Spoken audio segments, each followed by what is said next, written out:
මිනිස්සයා මගේ කොණ්ඩේ ඔක්කොම කපලා මේ අයියෝ මූණ වහගන්න මම බස් එකේ මේ ඉස්සරහා ඉද්දි මේ මිනිස්සයා මේක කරලා දින අයියෝ මූණ වහගන්න මූණ පෙන්නන්න ඔයා මූණ පෙන්නන්න. Hi everyone. மௌலவி ஒருவர் ஓடும் பஸ்ஸிலே பெண் ஒருவரின் முடியை வெட்டிய சம்பவம் பதிவாகியுள்ளது.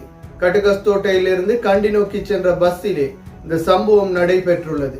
இது தொடர்பான வீடியோ பதிவுகளும் சமூக வலைத்தளத்திலே வைரலாகி வருகின்றது. இது தொடர்பாக பார்ப்பதற்கு முன்னர் தனியொருவன் யூடியூப் சேனலை சப்ஸ்கிரைப் செய்யாதவர்கள் சப்ஸ்கிரைப் செய்து உங்கள் ஆதரவை வழங்குங்கள்.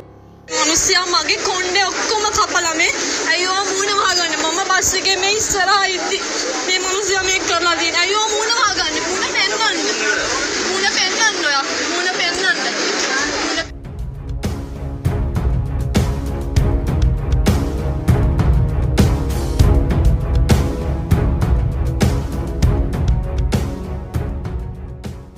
நேற்று கடுகஸ்தோட்டையிலிருந்து கண்டி நோக்கி சென்ற பஸ் ஒன்றிலே பெண் ஒருவரின் முடியை வெட்டிய சம்பவம் ஒன்று பதிவாகியுள்ளது.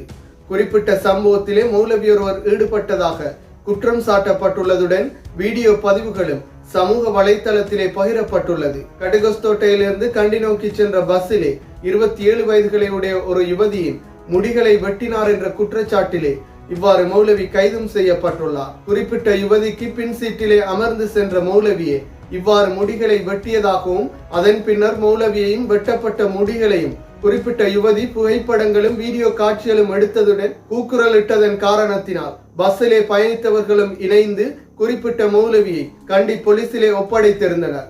என்றாலும் குறிப்பிட்ட சம்பவத்தில் ஈடுபட்ட நபர் மௌலவியா இல்லையா என்பது இதுவரைக்கும் உறுதிப்படுத்தப்படவில்லை. என்றாலும் சிங்கள ஊடகங்களில் மௌலவி ஒருவரே இந்த செயலில் ஈடுபட்டதாகவே இந்த வீடியோ பதிவுகள் பகிரப்பட்டுள்ளது. குறிப்பிட்ட நபர் முருத்தலாவ தெஹியந்த பிரதேசத்தை சேர்ந்தவர் என கூறப்படுகின்றது.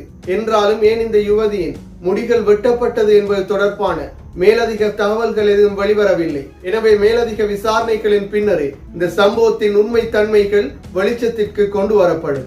மீண்டும் ஒரு வீடியோ பதிவில் சந்திக்கும் வரை தனியொருவன் யூடியூப் சேனலை சப்ஸ்கிரைப் செய்யாதவர்கள் சப்ஸ்கிரைப் செய்து உங்கள் ஆதரவை வழங்குங்கள்.